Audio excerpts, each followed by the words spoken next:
and we will see how they are called. So the proprietary, so how there are many ways to integrate the services. Some is proprietary implementation, point-to-point approach. This is an example of proprietary implementation. Vendor-specific implementation, like Tuxedo is the example of using this. So here it's a consistent. Then there came a concept of CORBA. That was a common object request broker architecture. That was also an old way of ways of to integrate the service. And the now is web services and now SCS style. That is service component style. So, and we will see what they actually mean in this sense. We know what a web service is. The web service is the implementation of a service using some of the standards of WSDL and XML. Web service always gets the request in form of XML and sends the response also as XML. Okay. So designing with an SOA approach. Designing with an SOA approach involves aligning IT with business needs, because that is the main concept of SOA. That your IT should meet the requirements of your business. That is what their needs have to be aligned. Identifying services that perform functionality as part of business process, or building a service portfolio. So when I say building a service portfolio, what I mean is I have to design the XML structures, their schema documents, and we will see what XML and XSDs are, but they are the most critical part of the services. Okay. Then specifying the interfaces using WSDL. Then selecting the choice of implementation. You can implement the services either using Java Web Services or adapters, and we will see how easier it is to build a simple web services. We can expose any functionality of any system as a web services using the adapters. Writing the people codes using the SCA composite applications, .NET, PL SQL, all can be exposed as the services. So let's take about what is a look project of when you go for a project. What is the basic things that is there in when you are implementing a SOA project? Okay, this is a very general concept, and most of the systems are like this. So when you go for a project, the first thing is you first design what the services are. Okay, so these services can be designed using adapters, .NET, Java, PL SQL, any other thing. So that means first thing is you define what services are. Some of the projects ask you to register all the services that you have created with the UDDIs. UDDIs, like I said, are like yellow pages. So like if I have to find the address of a plumber in my society or near my home, I go to yellow page and find the address. Same thing is the work of a UDDI. Here the services are registered. Depending upon the content that I need to do, I get the proper URL or the physical location where my web service is based. Okay. Then comes the concept of mediators. So mediators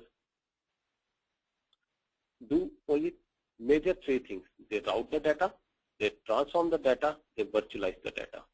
What does it mean? Let me take an example of Siebel. This simple example. Siebel has the data, is sending the order data, and I have to send into 3 ERP systems. One is a SAP system, one is Oracle app system, another may be a PeopleSoft system or JD Edwards, whatever. Siebel has to send data to 3 different places. Whenever the order is created, you create an order in Siebel, it goes into 3 systems. So if this is the case, what I am doing is going from one place and sending it to 3 different places is called a routing. I am routing the data from one place to another. So if I use the SOA, and in that I use a mediator, mediator helps me in doing it. Okay, this is what mediator does. It sends the data to different places. How is a different question, and we will see how it is, how when we come to the mediators. But at this moment, we will only concentrate on what mediators have the capability to do. So what they are used for? They are used for routing the data, taking from a source and sending it to different destinations. Then I said it routes the data, it transforms the data. Siebel sends the data in form of XML. Obviously, here also the data are all sent in form of different XMLs. What does it mean? Suppose Siebel is sending order data. So here every order has something called an order ID.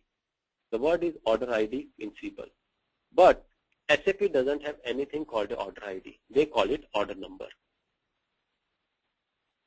Oracle Apps has something called order num, and PeopleSoft has something called only order field.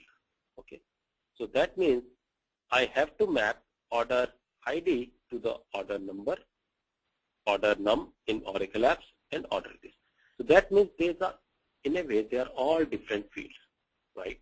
So if this is the case, I need some place to map it where I will say, hey, this is called, this order number is order number is order ID in PeopleSoft or whatever, you know. So this type of thing, if that has to be done, is called the transformation. Obviously, I said these are all XML, so and these will have different ways of accepting or different XML formats. So what mediator does it transforms or changes from one XML format to another, and this concept is called transformations. How the transformations are done?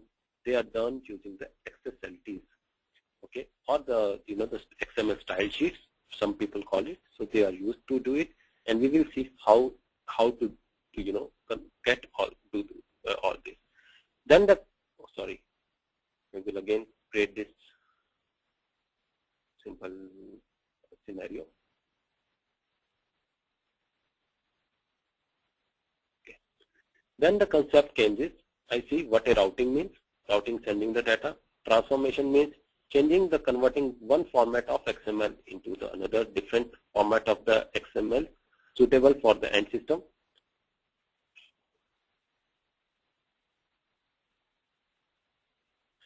Then comes another system that what it does is it does the virtualization. What does the virtualization mean? Virtualization means source system and destination system should not know what the source is. Okay, that means apps doesn't know the data is being sent from Siebel. Only the Soa knows it. So why this is important? Tomorrow I may go out of Siebel and I may put another system called another CRM system called Salesforce. Still my system will behave like this. That is why I said so I used portability, loosely coupled system, right? So this is what the Soa mediators are used for. They route, they transform, and they virtualize. Then comes the concept of people. So if I have some business logic to be done, right, like I want to do some type of business logic, so which requires a lot of interaction with different services and then the people is used. And we call that people is an orchestrating engine. Here is the word called orchestrating the services using people.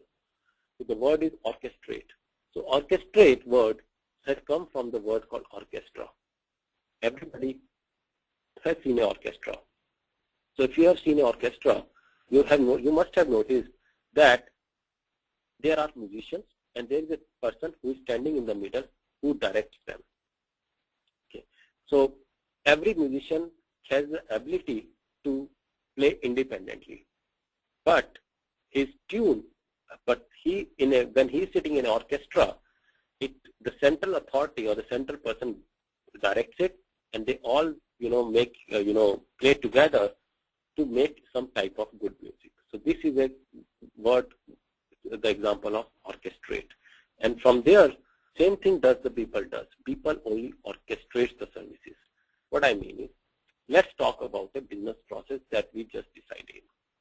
We said that I went through a bank, I give my account number is checked or validated, and depending upon that, my system is debited or credit. So I know debit account is one service. Then there is a concept of validate credit card or account number. So here is my SOA or people. So what happens is client sends the data, account information to the people. People calls the validate credit card service, gets the response back. Depending upon the response, debit amount sufficient balance is available. It goes and calls the debit card, debit service from it, so that else it does something. So if you noticed here, this is governing the whole business process. So what people does is people itself creates a service and it directs the other services to work together so as to perform a business process. Though this is an independent service, this is independent services, but when I use the people, I am able to orchestrate into one business process, and that's what people is all about. So throughout our, our training, I will be demonstrating and always be proving it that people only orchestrate. It doesn't do anything else. It only orchestrates. Then there are web applications which you can think of a Java code, portal or anything which call this, and our whole systems are built. So this is a very generic project, concept of implementing the SOA.